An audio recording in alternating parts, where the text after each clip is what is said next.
Alors, Sophie, comment ça se passe pour toi du côté de la Belgique et Alors, pour toi? mais écoute, on entend ici à la radio, par exemple, si on continue, si on va vers le confinement, enfin le reconfinement, il y aura un commerçant sur deux qui risque la faillite.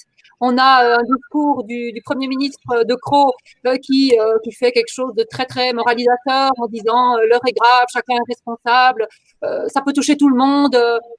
Ce qui a été battu en brèche par le docteur Fouchier que Emma avait interrogé, et effectivement, où il rappelait que c'était tout à fait faux de dire que ça pouvait toucher tout le monde. Bien sûr, pour chaque maladie, il peut y avoir un certain nombre de personnes de 20 ans, 30 ans ou 40 ans, parce que ces personnes peuvent avoir des facteurs de risque, des comorbidités, des immunodépressions, voilà, ça peut être des dialysés, des greffés, etc. Et bien sûr, leur santé est très importante. Mais donc, statistiquement, faire croire que ce coronavirus menace tout le monde de la même façon, c'est déjà un mensonge extrêmement lourd de conséquences. Alors ici, en Belgique, il y a cette chasse aux sorcières écœurante par rapport aux soignants qui osent révéler ce qui se passe. Il y a eu le licenciement absolument abject de Pascal Sacré par le grand hôpital de Charleroi parce qu'il a osé critiquer le test PCR et les conclusions fallacieuses et démocratiquement lourdes de conséquences qu'on peut tirer sur cette base.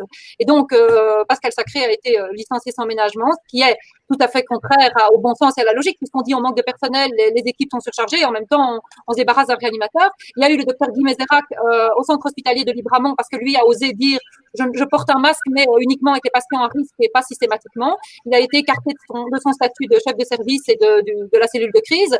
Donc, je pense que c'est très important pour la population de soutenir ces médecins et aussi de questionner les hôpitaux. En Belgique, il y a eu, c'est assez intéressant, la récente démarche du journalisme, du journal indépendant Kéros, et leurs questions au centre hospitalier Chirec sont restées sans réponse. Et donc, en fait, parmi les questions qu'ils posent et qui sont excellentes, ils demandent notamment au Chirec quelles sont les capacités d'accueil de votre hôpital en termes de Covid-19, combien de malades sont actuellement hospitalisés pour cause de coronavirus, combien sont en soins intensifs, concernant ces derniers, quel est leur état, combien de morts peuvent être attribuées avec certitude au Covid dans votre hôpital ces derniers jours, les patients qui sont en unité Covid sont-ils systématiquement testés, comment distinguez-vous les patients Covid de ceux dans un autre état, grippal, troubles respiratoires ou autres.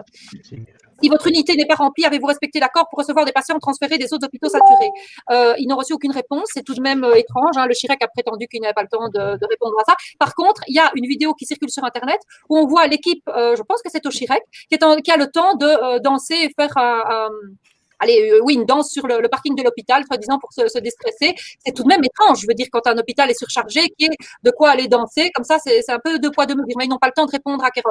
Et donc, je profite aussi de l'occasion pour signaler que demain, justement, il y a en live sur le Facebook de Kéros, il va y avoir une émission très intéressante. Soyez prêts, demain matin, 10h30, Kéros sera présent pour un direct au cours duquel des personnes travaillant dans des hôpitaux témoigneront de la dictature sanitaire qui sévit et ce qui se passe pour ceux qui tiennent un discours à contre-courant du discours politico-médiatique dominant.